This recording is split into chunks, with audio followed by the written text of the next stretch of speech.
Hello friends, my self Nikita Tiwari और आज आप देख रहे हैं मेरा चैनल टीचिंग सब्जेक्ट्स। आज की वीडियो में हम बात करने वाले हैं वृद्धि और विकास के सिद्धांत, जो प्रिंसिपल्स हैं उनके बारे में। इससे पहले वाली वीडियो में मैंने आपको बताया था वृद्धि और विकास के कॉन्सेप्ट के बारे में, तो अगर आपने उसको नहीं देखा है तो प्लीज़ आप पहले उसको जाके देखिए ताकि आपको आगे का जो ये चैप्टर है वो समझ में आए, ठीक है। और अगर आपको वीडियो पसंद आए तो प्लीज़ लाइक, शेयर और सब्सक्राइब कीजिएगा। चलिए हम अपना चैप्टर जो है स्टार्ट करते हैं।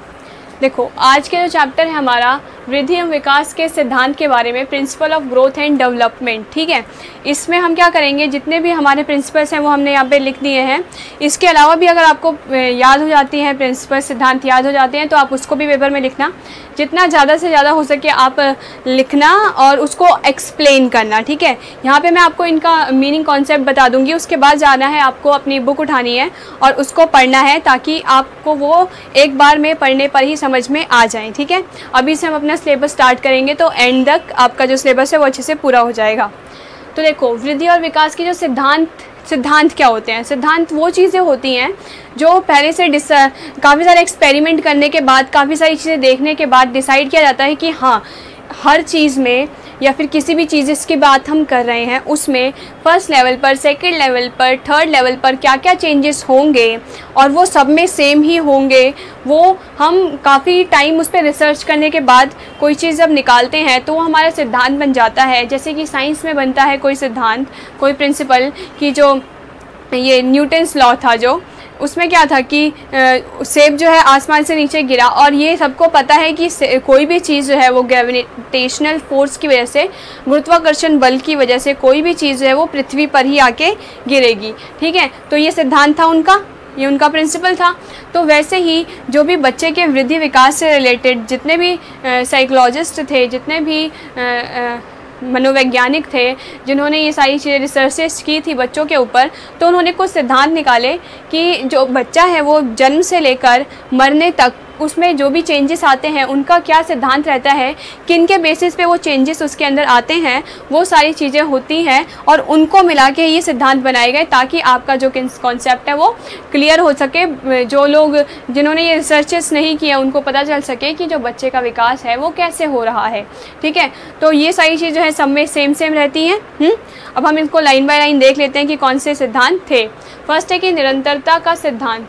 इसमें है कि जो वृद्धि और विकास है, निरंतरता के सिद्धांत से मतलब है कि ये हमेशा होती रहती है, ये रुकती नहीं है। आप बच्चे से लेकर बूढ़े होने तक आप में वृद्धि विकास का जो प्रोसेस है वो चलता रहता है।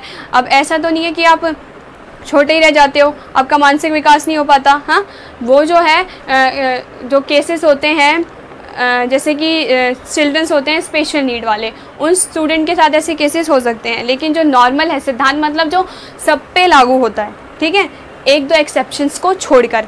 तो जो बात सब पे लागू होती है वो होती है निरंतरता की। जो वृद्धि और विकास है वो निरंतर चलने वाली प्रक्रिया है, वो कभी रुकती नहीं है। आपका मेंटल, फिजिकल, सोशल, इमोशनल, शारीरिक जो विकास है वो होता रहता है हमेशा। नेक्स्ट है कि गति की दर एक सी नहीं होती। ये होता है गति की दर एक सी नहीं होती मतलब कि जो सारे बच्चे हैं वो एक ही स्पीड में नहीं बढ़ते। जैसे कि जो लड़कियां हैं वो जल्दी बड़ी होती हैं और जो लड़के हैं उनको जो बढ़ने की जो स्पीड है वो थोड़ी स्लो होती है। जैसे लड़कियां जल्दी चलना सीखती हैं और लड़के देर से चलना सीखते हैं। लेकिन ये है प्रोसेस की तो यही है कि छोटे के बाद जब बच्चा थोड़ा सा बड़ा होना होता है तो वो चलना सीखता है, ठीक है। लेकिन कौन जल्दी और कौन बाद में सीखता है वो है कि उनकी जो दर है वो एक सी नहीं होती, वो दर भिन्न भिन्न होती है। डिपेंड करता है कि आपका जो बच्चा है वो कैसा है। उसके बाद आता है व्यक्तिक अंतर का सिद्धांत। व्यक्तिक अंतर का सिद्धांत है कि जो बच्चे हैं उनमें इंडिविजुअल डिफरेंसेस की वजह से भी उनका जो वृद्धि और विकास है वो वेरी करता है कि किस बच्चे में जो वृद्धि विकास जल्दी होगा और किस में स्लो होगा। उसके बाद आते हैं कि विकास क्रम की एकरूपता। क्रम की एकरूपता से ये मतलब यहाँ पे ये है कि जो क्रम है कि बच्चा पहले स्क्रॉल करना सीखता है, घुटने के बल चलना सीखेगा, उसके बाद वो चेयर पे बैठना सीखेगा, फिर वो पेंसिल उठाना सीखेगा। तो ये जो लेवल्स हैं कि पहले ये चीज़, फिर दूसरी, फिर तीसरी, फिर चौथी, तो वो तो है उनके क्रम में एक रूपता होती है कि वो एक के बाद एक होते हैं। अब इसमें दो चीज़ें आती हैं, एक आता है मस्तोन्मुखी जो आपका डेवलपमेंट होता है वो मस्तोन्मुखी होता है और एक होता है केंद्र से बाहर की ओर। ये दो चीज़ें होती हैं जो कि सीटेट के एग्ज़ाम्स में बहुत पूछी जाती हैं कि जो बच्चे का जो विकास है वो किस तरीके से होता है, तो इन दो प्रोसेस के द्वारा होता है। अब इनको हम देखते हैं कि ये मस्तोन्मुखी लंबवत का जो है इसका मतलब क्या होता है।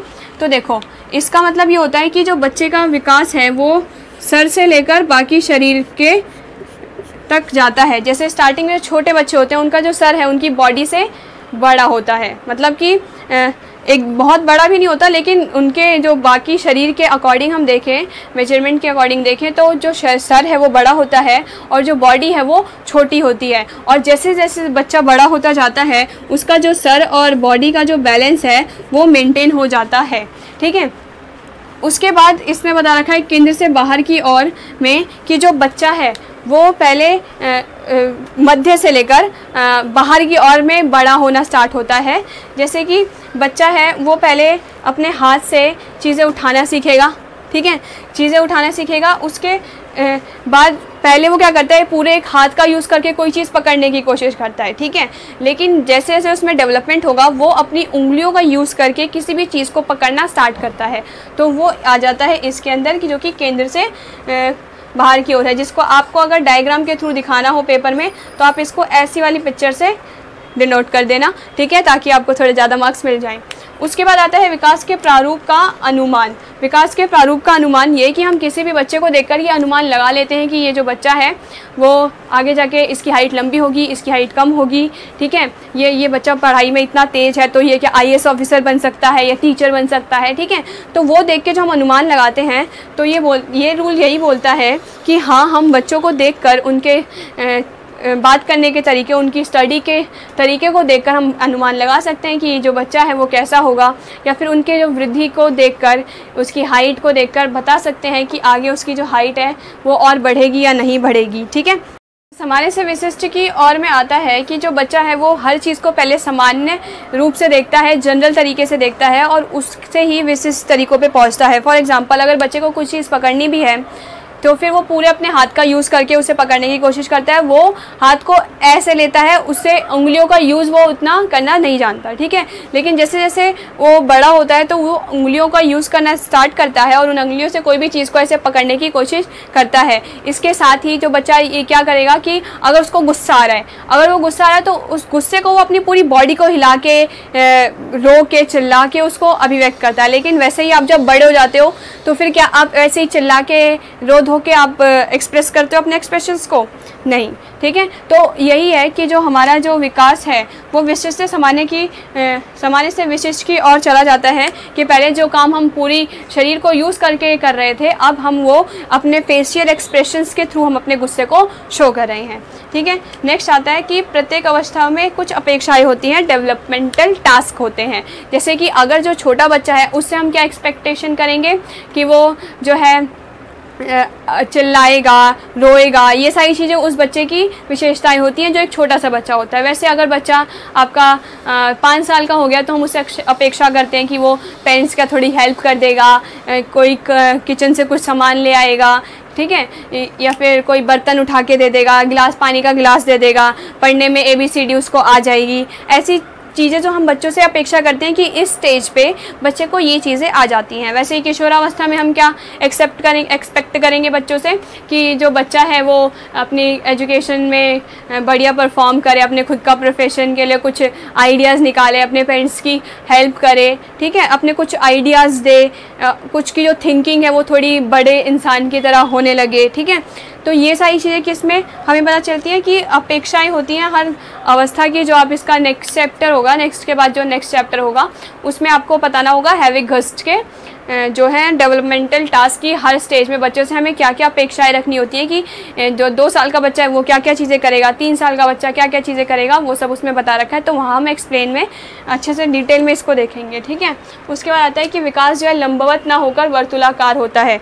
लंबवत का क्या मतलब होता है कि ये लंबवत है। ठीक है, और वर्तुलाकार का मतलब होता है कि वो ऐसे स्पायरल में होगा, ऐसे सर्कुलर में होगा, सर्कुलर तरीके से होगा। जैसे कि क्या होता है विकास में कि विकास आपका हो रहा है, हाँ, विकास आपका हो रहा है, उसके बाद थोड़े टाइम के लिए वो वहाँ पे रुकेगा। ठीक है, ऐसा तो नहीं है कि आप अचानक से ही लंबे हो जा रहे हैं, आप आप थोड़े लंबे होते हैं, फिर थोड़ा स्टेज पे थोड़ा रुकावट आती है, फिर कुछ टाइम बाद फिर लंबे होते हैं, फिर थोड़ी रुकावट आती है और फिर थोड़े लंबे होते हैं। ठीक है, ऐसे ही होता है कि अगर आपका जो भी विकास है सोशल, इमोशनल, मेंटल, फिजिकल, वो सारे ऐसे चलते रहेंगे प्रोसेस में, उसके बाद थोड़ा सा ठहराव होता है, उसके बाद फिर आपका जो विकास है वो आगे बढ़ेगा।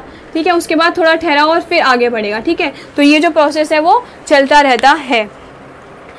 हम देखते हैं एकीकरण के सिद्धांत के बारे में कि जो बच्चा है वो अपना शरीर है उसके ऊपर कैसे कंट्रोल करना सीखता है, उनमें इंटर रिलेशन कैसे करता है, उनमें अपना इंटीग्रेशन कैसे करता है, कोई भी चीज़ उसे पकड़नी है तो वो कैसे उसको लेगा। तो सबसे पहले जो बच्चा है वो पूरे हाथ का यूज़ करके कोई भी चीज़ करता है, उसके बाद वो देखता है कि कैसे मैं अपनी उंगलियों का यूज़ करके किसी चीज़ को उठा सकता हूँ। ठीक है, तो पहले क्या है, पहले पूरा वो हाथ यूज़ कर रहा है, उसके बाद उंगलियों का यूज़ कर रहा है, क्या उनमें कनेक्शन लेके आ रहा है कि उसका माइंड उसे ये बता रहा है कि आपको कोई चीज़ पकड़नी है तो आपको हाथ जो है ऐसे आगे ले जाकर वो चीज़ उठानी होगी। ठीक है, तो ये बच्चा किस में सीखता है, ये एकीकरण के सिद्धांत में सीखता है और ये सारे बच्चों में ये प्रोसेस ऐसे ही चलते रहते हैं। उसके आता है कि परस्पर संबंध का सिद्धांत। परस्पर संबंध का सिद्धांत ये होता है कि जितने भी विकास हैं, सोशल, इमोशनल, मेंटल, फिजिकल, वो सारे जो भी विकास के सिद्धांत हैं वो ऐसा नहीं है कि कोई एक जो विकास है वो आगे बढ़ जाए और बाकी के जो विकास हैं वो पीछे छूट जाएं। ये सारे एक दूसरे से इंटर रिलेटेड होते हैं, कनेक्टेड होते हैं। कोई भी एक विकास का पार्ट आगे नहीं भाग सकता बाकियों को छोड़कर। जैसे किसी बच्चे का अगर शारीरिक विकास हो रहा है तो उसका भावनात्मक, ठीक है, भावनात्मक, मानसिक, ये सारे विकास उसके होंगे। कोई भी एक विकास इसको पीछे छोड़ के नहीं जाएगा, ये एक दूसरे से कनेक्टेड होते हैं। अगर छोटा बच्चा है तो छोटे बच्चे में क्या होगा कि उसका शारीरिक विकास हो रहा है, उसके साथ साथ उसका माइंड भी डेवलप कर रहा है, उसे पता है कि माँ कौन है, पापा कौन है, वो सारी चीज़ें उसके दिमाग में घुस रही हैं।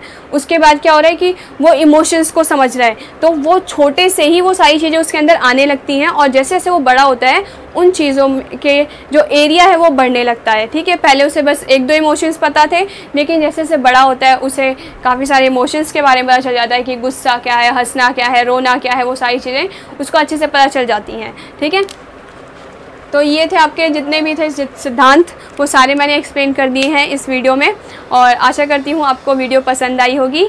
अगर पसंद आई हो तो प्लीज़ लाइक, शेयर और सब्सक्राइब करना। और मैं सोच रही हूँ कि मैं बाकी सब्जेक्ट्स के ऊपर भी वीडियो स्टार्ट कर दूँ, जैसे कि हो गया एजुकेशन टेक्नोलॉजी, वो थोड़ा मुश्किल होता है उसका स्टार्टिंग। तो अगर मैं आपको बता दूँ स्टार्टिंग के चैप्टर्स कि क्या कॉन्सेप्ट है उस चैप्टर को लाने का, उस सब्जेक्ट को लाने का आपके सिलेबस में, तो आपको वो काफ़ी अच्छे से समझ में आ जाएगा। ठीक है, क्योंकि पूनम मैम ने काफ़ी इजी वे में हमें समझाया था और उनके नोट्स से ही मुझे समझ में आई थी चीज़ें, क्योंकि बुक पढ़ने से तो आपको ऊपर से ही समझ में आता है, जब कोई टीचर उसको अच्छे से समझाता है तो वो आप समझ लेते हो, एक्सप्लेन किया हुआ चीज़ें आपके माइंड में बैठ जाती हैं। बुक से आपको बस याद करना होता है, लेकिन जो टीचर पढ़ाता है तो वो चीज़ें हमें खुद ब खुद याद हो जाती हैं सुन के।